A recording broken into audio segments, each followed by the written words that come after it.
Soyez prudents, mes enfants bien-aimés, me voici en ce lieu pour recevoir et pour donner. Toutefois, dans la mesure où vous recevez, vous devez aussi vous efforcer de donner.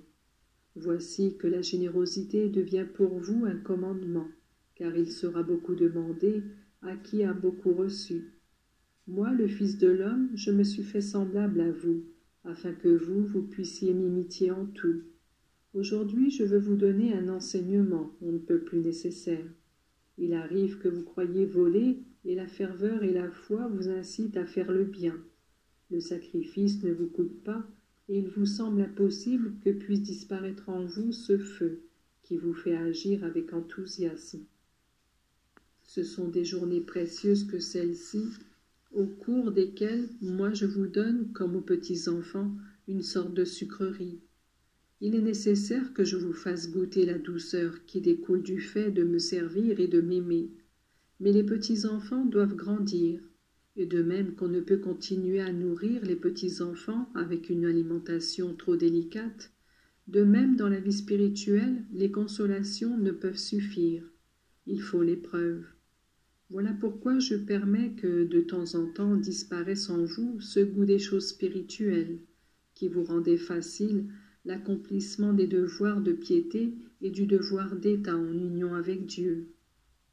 Si la froideur ou l'apathie ne sont pas causées par une faute vénielle ou par la paresse, vous devez rester tranquille, car tout ce que vous faites dans ces moments de peu de ferveur ou dépourvu de toute ferveur est très précieux devant Dieu.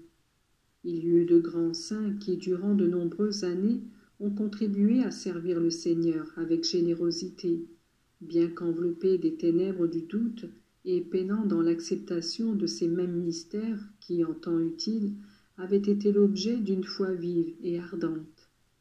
Il y eut aussi des âmes bien-aimées qui, acceptant de me ressembler dans mon agonie au jardin des Oliviers, choisirent d'être dans la souffrance, non seulement physique, mais encore morale et spirituelle.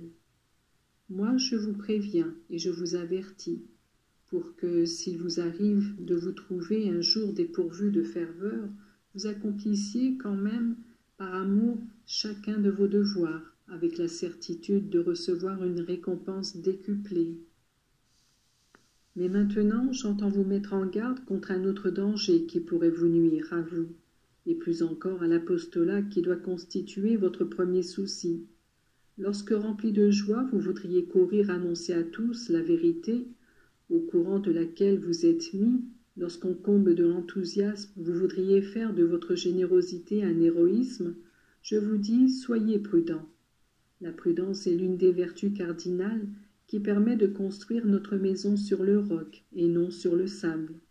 Agir avec prudence ne veut pas dire être esclave du respect humain, mais c'est plutôt user de mots et de manières en temps opportun et avec des personnes qui peuvent vous comprendre. La prudence est dans ce cas une vertu qui vous met en garde, non pas tant contre le comportement d'autrui que contre le vôtre, dans la crainte de ne pas savoir dire avec compétence ce que vous avez appris, faussant ainsi la vérité.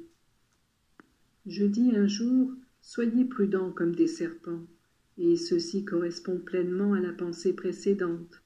La prudence caractérise en effet l'avancée du serpent qui veut éviter le piège de l'homme. Soyez prudents lorsque vous parlez de choses extraordinaires, car ceux qui ne croient pas facilement vous prendraient pour des fous. Invitez plutôt à prendre connaissance de tout, et tout étant fait au grand jour, il sera facile d'émettre un avis. La prudence doit être la vertu qui équilibre votre générosité, de manière à ne pas la rendre envahissante et à ne pas vous faire vous enorgueillir des affaires qu'avec le secours de Dieu vous pouvez conduire à bonne fin. Soyez prudents pour ne pas être un obstacle à d'autres organisations qui dans l'Église peuvent et veulent conduire les âmes au bien.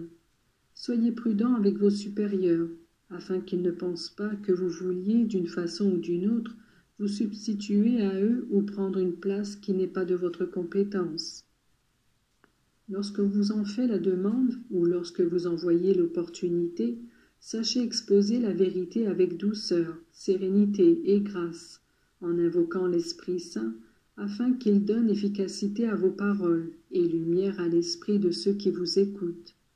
Et maintenant, permettez-moi de vous dire ma joie pour ce que vous ferez afin que ma sainte maman entre vraiment dans la vie de chacun. Vous deviendrez les missionnaires de Notre-Dame. Vous assumerez donc une tâche spécifique qui vous incitera à agir. Une fois encore, à mon applaudissement, j'unis cette recommandation. Soyez prudents. Aucun esprit de rivalité ou d'orgueil ne doit entrer en vous, mais ainsi animé par la ferveur et l'amour, visez seulement à rendre heureuse ma maman et la vôtre. Elle est si bonne et indulgente qu'elle se contente de tout et vous pardonne si vous ne savez pas faire beaucoup. Vous n'avez qu'à accepter l'engagement et à lui demander qu'elle le conduise à bonne fin en se servant de vous. Je vous bénis, mes enfants. Soyez prudents pour conserver cette vérité qui est unique, et ne vous laissez pas attirer par des théories qui peuvent vous séduire, mais qui ensuite se révèlent fausses. Soyez unis dans l'amour que je vous donne, car tout ce qui produit la discorde ne vient pas de moi,